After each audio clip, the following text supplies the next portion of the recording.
Welcome to sunny Manchester, where the sun shines for 2 hours a year and where Play Expo, the largest gaming event in the north of England, happens annually. This year, the event staged the largest Tomb Raider 20th anniversary celebration, organised by the fans for the fans. The original artists, writers, level designers, composers and animators from Core Design, the developers of the first 6 Tomb Raider titles, came to Manchester to meet their fans and talk about their work. The truly unmissable event was host to the original Lara Croft herself. But before we go into more details, let's go back a little bit.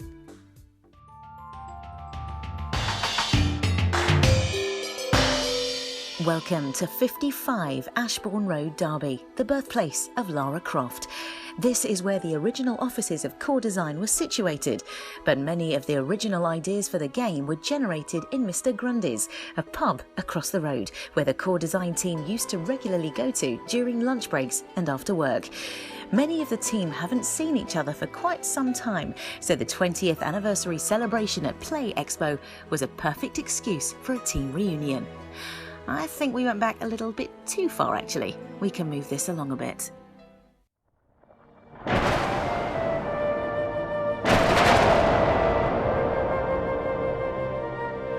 Aha! Welcome back to Event City, a large exhibition centre outside Manchester. Play Expo sprawls over the nearly 28,000 square metres of space that Event City offers in an effort to celebrate video gaming and retro gaming culture. And boy, do they love retro games. It was only natural that when one Tomb Raider fan visited the event in 2015, he thought of celebrating the 20th anniversary of the game here. Here he is. Ash worked closely with the organisers to get Core Design together in an event that truly celebrates the spirit of the original games. The Core Design panel was set to take place on the main stage after the Croft Confessions slideshow.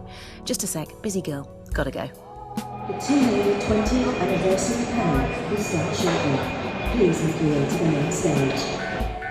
Now, where were we? Oh yes, merchants and craft people from all over the country came to Play Expo to satisfy everyone's shopping needs, whilst a large selection of arcade machines and consoles guaranteed hours of fun.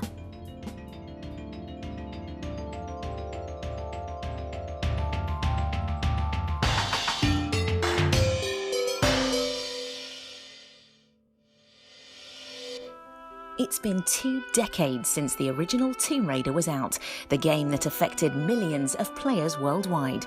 Naturally, fans from all over the world came to Play Expo to celebrate the 20th anniversary of the game and meet their heroes. We had visitors from the USA, Italy, Ukraine, Spain, Poland, Germany, the Czech Republic and Hungary. But fans were not the only people who had to spend hours on flights to reach Manchester. Neil Boyd, level designer for the first 2 Tomb Raider games, came all the way from Thailand. And here we have Neil Boyd, the level designer from Tomb Raider 1 and 2. So Neil, do you enjoy the show? Absolutely. It brought together all of my ex-colleagues who I hadn't seen for, I guess, 9 or 10 years. And for the first time, I actually get to meet the fans as opposed to the press who are more, hard-hitting. And you really get to an insight into why they like the games, and it just brings everything home to you, and it makes it all worthwhile, all the hard work you put into the development of the games when you see how much enjoyment they get out of it and how much it changes their lives. Yeah. Is there any particular level in Tomb Raider, the one that you worked on, that you really love or hate? All right, before I came, I sat down and tried to anticipate what people were going to ask. And I knew that was going to come up, and I still don't have an answer. But I think Tomb Raider 2, I love the ship of the wreck of the Mary Doria, because the puzzles were built around, the boat was upside down. It had sunk to the bottom, and it was caught, the air would allow you to create an airlock, which allowed you to work on puzzles upside down. So every now and then I had to I was working on my level and going, right, it's got to be this way up, and it was a real head screw up. And it didn't work because when I did the drawings and the ones I sent you, and you would turn it round, you started working on it, and then you started modelling, and then, oh no, shit, I've got to turn it round again, and I would have to delete a couple of rooms. So I just think I like the whole scenario underwater, and it was challenging to keep it in that vein, rather than a cave or a tomb. It was, at the end of the day, a big ship, like a kind of an old-fashioned cruise ship, and I did like that. When I was researching, because obviously we spent nearly a year organizing all this with replay events, which are great guys. I pitched this idea to them 3 times over email, and one day they replied, and we started working on this panel. But I was wondering, because I never seen this online, was there ever this kind of panel with developers, with core design, talking to fans and stuff like that? Was there ever happened back in the day? Absolutely, never. This is the first time. The first time. I think initially when you're producing the games, it's hard work. You can't break off to go and promote and talk to people, but that's the sort of thing you do at the end of the game. During the course of the production, you have to talk to press, and then the closer you get to the deadline, more press come in, which is counterproductive because you want to all the time you can to get the game out. And when it's finished, you're so tired, you just want a break, so everyone goes away, and then you got to work on another one, and you never get chance to meet fans. It's only through going to shows and they say, what do you do? And you go, I work in games. What kind of games? Do I do the game Lara Croft? You work, and then they ask you questions, and that's the only time you get feedback. But never ever has anyone taken the trouble to assemble, a group of people, and you can fire questions at them. Right. Level editors, as you know, there's a level editor out for fans to edit levels. It's a huge community, and they will kill me if I will not ask this. All right. Will you consider getting that level editor and creating a level or 2? I'm sorry, can you repeat the last bit?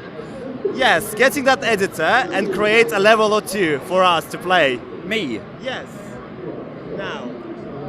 Like at some point. At some time. Well, if you gave me the editor now, I have to refresh myself and remember how it works. I can pretty much remember. I haven't had that editor for God knows 10 years. It's very simple. The beauty of it is it's very simple. That's why the levels look, they are blocky if you look, and only the textures break up the boxiness. So anyone could pick it up and within 15 minutes get it working and produce something that they could effectively run around. But if you put it in front of me, I'd go, oh shit, I don't know where to start. But I'm sure I could work a way around that, but something can be arranged for in the future. But I think the fun is for you guys just to take the editor, you do a quick tutorial, YouTube, and then you can make your own levels. And you can see how fun it is, how difficult it is. It's difficult to produce something that looks organic or real. That's the trick. You knock a few blocks up, you take a few away, but it's still a box. So you have to angle a few slopes, and then you have to wrap textures on and disguise the fact that it's a box, a shoebox. And you can join 2 boxes together, put a hole in the middle, but it's still 2 boxes. And the lights will darken the outside of the box, so it doesn't feel as though you're in a box. And it is an art that you have to master. Yeah. Well, on behalf of the entire Tomb Raider fandom, we are so glad that you came here. We know your face now, how you look like the hero who made the levels in Tomb Raider 1 and 2. I love it. Well, thank you very much. I've had the pleasure's all mine. I've had the best time in 10 years because I've come back and I've met you and the fans and the people, and it's brought the whole thing back. And thank you very much indeed for the experience. Well, thank you for coming. That was the more important. You did that a great deal for coming. I know you went all the way from Bangkok. Yeah, Bangkok, but it's worth it. It's worth it. So the check's in the post. Okay, Neil Boyd, everyone. There is no check. What? Cancelled. Nathan McCree, the composer for the first 3 Tomb Raider games, came from the Czech Republic to meet his ex-colleagues and fans. Hi Nathan, so you've just been talking about your work on the audio stage. How does that feel? Amazing, really, really lovely. It's lovely to have everybody here. It's always a bit nerve-wracking listening to your own stuff in front of everybody, but I got a good response, so I'm very happy about it. When you were listening to Vertigo being played to the public, your face changed drastically. You invested yourself in it. Well, can you describe that feeling when the Vertigo was playing for the fans? What were you feeling? Because you were clearly going through something inside. Yeah, I'm nervous for starters because I'm wondering what everyone is going to think. So my heart's racing. Okay, but after like a few seconds, I get in the zone and I'm just living the music again. I'm living what I wrote. And I'm analysing it. I'm thinking, is it working? Did I do the right thing there? Is it doing the right thing to the audience? So I'm also, every now and again, I'm checking with the audience at key points just to see if I'm doing the right thing. Do you enjoy the show overall? Yeah, I really have enjoyed the show. I spent noise in it. I spent some time yesterday on the VR stuff, and that was just amazing. I love the VR. Yeah. Well, we're all looking forward to your gig. I'll be in the VIP lodge. Shout out for me. Great, fantastic. No, I can't wait for it. Neither can we. We're all excited, trust me. I was talking to people like, yeah, we're going here, then in December it's Nathan McCree. Oh my God, it's like the best year ever. Great, well, it's going to be a good show. We've got lots of special things happening. I can't give away, what they are because that'll spoil the surprises, but it's going to be really, really entertaining. So please do come along. Thank you so much, Nathan. You're welcome, thank you.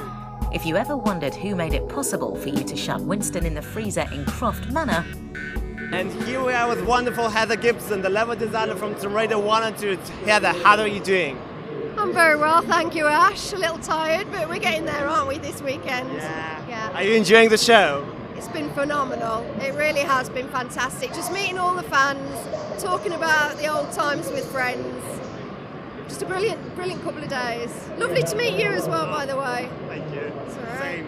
Same. When you went on stage and you've seen all these people, by the way, 600 people are watching the stream. Oh, hello everybody. Yeah, so when you were watching all that, when you've seen all these people, how did that feel to you? I didn't register it at all, Ash, actually. I was quite nervous about being up there yesterday, to be honest. I was hoping that the other guys would do more talking than me. I could just enjoy the experience. But I just hope they enjoyed the stream and that they could hear us. Because the acoustics here is very strange, isn't it? So. We had a little problem with the stream, but we recorded it, so it's gonna go at some point. Fantastic, yeah. I know you told me about the fridge bit where where fans lock him in the fridge all the time. So, have you seen the level? There's a fan-made level where they actually made it as a puzzle, so he freezes to death and you have to push him to melt him so he opens the door. Yeah. I think wasted talent. There's a lot of people out there playing with the Tomb Raider engine and probably doing a lot more with it than we ever had time to do, and having a lot of fun. So I'm definitely checking out the Winston puzzle as soon as I get home. I'm going to look him up, okay? You know what? I spoke to Neil. Yeah. We have level editor. We have, fans modifying that level editor so it's easy to use, great graphics. Would you consider making a level or two for us to play at some point? Yeah, I'll work on it, and not only will I be on it, but I will move my daughter off Minecraft, which she's obsessed with, onto the Tomb Raider engine, and we'll see what she comes up with as well. Right, this is all recorded on camera. You just make us a promise. Where do I sign then? Come on, I won't read the small print. No, I will have a go. It might be something really awful and it won't be up to the standards of some of your guys now, because what you've been doing is amazing with that engine, I've just got to say. No, we will be just excited to play the level that you made. We don't care if it's just a box over there. We'll appreciate it. Okay, don't expect too much, but I shall enjoy doing it. Not a problem. Heather Gibson. Thank you very much. oh, looking forward to seeing those levels, Heather. Peter Connolly, the composer for Tomb Raider 4, 5 and 6, and Murty Schofield were also seen at the Monstrum crime scene. Event City, making the place look crowded. And here we have Murty Schofield, the writer of The Angel of Darkness, and Peter Connolly, the composer of Tomb Raider 4, 5 and 6. First of all, Peter, well, we were just seeing the talk of Nathan McCree about his upcoming gig. What are you planning to do soon? I can't say a great deal because there's nothing much to say right now, but I do have plans to follow on from where Nathan left off, like I did with the video game franchise. Crystal Dynamics and Square Enix are aware that I'm interested in fulfilling a project of mine that's been kind of stirring in my mind for the last few years. So watch this space. I would say within the next year, maybe start looking out for little teasers of what might be. But like I said, nothing official. It's all just rumours and it's all just ideas right now, but until they come to fruition I really can't say much about what it is I plan on doing. But I'm sure we'll be excited that something is happening. A lot of people want that to happen, so yeah, Pete's up to it. Murty wants it to happen. We all want it to happen. Murty wants it to happen, and Ash wants it to happen. It's going to happen. Well, yeah. Officially. Well, if unofficially I can always leak stuff, we will cut that out. No, we won't. Murty, how do you feel like after yesterday when everyone was talking, is there anything like The Angel of Darkness? Everyone was like, ah! How was that feel? It's been absolutely wonderful. Everybody's been so friendly and helpful, supportive. Not just for me, for everybody. The whole team feel like that. It's been a wonderful experience and a lot of lovely, friendly, helpful people here.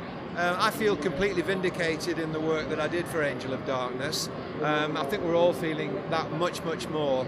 And as people kept saying last night, a little touch of fame, a little sense of fame. But for me, it's not so much the fame, it's simply the acknowledgement of the work. And that's really, and it's great to see old friends again, that we haven't seen for 13 years. Yeah. And you still haven't paid me that money you owe me, but we'll forget that. Don't go public with that. I will. You will, okay. I will. Yeah. Because this is video, we're not cutting it. So tell us, what are your thoughts on the events as a whole? Like, did you enjoy it? That's the main question. Did you enjoy the events? It's been absolutely spectacular. Absolutely amazing. I've really loved it. I've had a really great time. And thank you, Ash. We wouldn't be here if it wasn't for you. Seriously, we owe you a lot for that. Yeah. You've went more than that extra mile to make this happen, and make it work. And it is went appreciated. Absolutely flawlessly. I'm talking. Shut up. I'm talking. It's my turn. It's really appreciated. The Tomb Raider 20th anniversary panel started as planned with the emotional Croft Confessions video, accompanied by music from the first 6 Tomb Raider games. The audience were passed a special Tomb Raider guestbook where they could leave their messages to Core Design and Lara herself. And then Core Design took to the stage to a massive cheer from the fans. The panel lasted way over an hour with virtually no free seats. Core Design spoke about their work and life during their Tomb Raider years and answered a few questions from the audience. You can watch the panel in full and take a look at the guestbook by following the links in the description. The panel ended with rapturous applause, not only for Core Design. And I'd like to also just extend this round of applause to Ash from Tomb of Ash, who helped put this together. Has been absolutely instrumental in making this panel happen.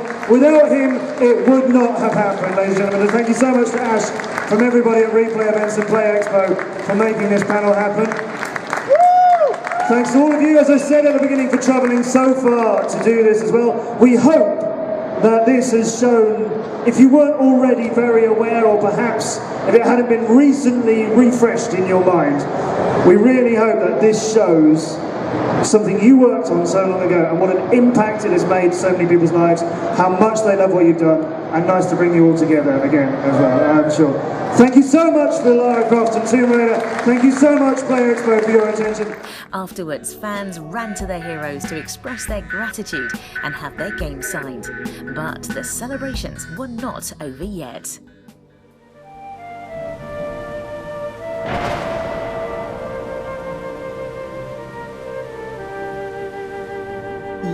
Lara everywhere, and I mean everywhere. One day, Ash and Tatiana, the coordinators for the Tomb Raider celebrations at Play Expo, were travelling to the venue by taxi when this happened. We've got the Tomb Raider there for you guys. Yes. Thank you. We've got Lara Croft in the back as yes. well. The second day of the Expo also provided a chance for the fans to speak to their heroes in a much less formal way and meet the original Lara Croft model, Natalie Cook. Natalie wore exactly the same outfit as she did back in 1996. Here we are with the heroine of the show, Natalie Cook, the original Tomb Raider model, in her original outfit from 1996. Natalie, how are you feeling? Amazing. It's so lovely that I've come to this show and so many people have come to have their photos taken and to experience Lara Croft again after all these years. It's fantastic. Now, about all those years, can I just ask, this is, and I'm being serious, do you have a time machine in your home or something? No, but that's so kind of you. I wish I did, but I don't. No, honestly, come on, there is a time machine. You haven't changed at all. Well, that's so lovely to hear, and I'm so pleased that obviously I still fit in the outfit. That would be pretty wrong if I didn't. Well, you absolutely rock. Fans absolutely love to see you again in 20 years. It's so lovely to meet them all and to, just to see how much loved Lara Croft is. It is amazing, and to play her is an honour. It really is. Have you ever had this kind of experience before, meeting fans of the game? Well, when obviously I used to go and open different stores for the game when it first came out, I used to get a lot. I used to have to do a lot of signing and press releases, and obviously I did the commercial and the record. So I did experience a lot of it as well, but it's so nice after all these years to be able to do it again. By the way, fans absolutely loved your track. Oh, They were like, it is so 90s, she sings so well, it's so brilliant. Yeah, they loved it. Oh, I'm so pleased. I'm really pleased. Yeah, I had great fun doing it. And it's just a shame that it didn't get in the charts at the time because it was very close to. But it was really, really good track. Yeah. So did you enjoy the show? That's my main question. Did you enjoy the show? I really enjoyed it. It's been fantastic, a wonderful experience. And it's just great to put the outfit back on again and play Lara. Who wouldn't like to do that? Ladies and gentlemen, Natalie Cook. Thank you. Natalie had the important role of being one of the judges at the Cosplay Masquerade, not your average cosplay gathering. Cosplayers had to impress the judges not solely with their sewing skills, but by acting out the characters. Guess who won the group performance? We're here with the best group performance from the Cosplay Masquerade stage with the Croft family. How do you guys feel to win the prize? So excited. So excited! So excited! Whose idea was it to just go as... Well, we couldn't actually remember. I blamed it on him, and then he blamed it on me. I think it was her idea, and I said, yeah, that sounds brilliant. Which one of you actually plays Tomb Raider? Are you all playing Tomb Raider? This is the biggest one. Turn around and say hello. Which one is your favorite game? The first one. Tomb Raider 1. You like Tomb Raider 1. Oh my god. Tight shot with her. She loves Tomb Raider 1. Yes. You're amazing. Television and it's awesome. How do you guys feel about this whole event? Oh, we love this event. We come every year, and it's a really good crowd, really nice people. The cosplay community is very supportive, and we just have so much fun here. Did you heard about that we're having 20th anniversary panel here? That was the reason why you decided to go. Yeah. Last minute decision based on that. This one was on the ball. She knew. She said, "Mom, Dad, it's the 20th anniversary. We need to go and we need to think about this." Play Expo was not just a great chance for the fans to connect with their heroes, but also to socialise and catch up. After all, 20th anniversaries don't happen every year. Play Expo most definitely hosted a once-in-a-lifetime event. An event that was organised by the fans, for the fans.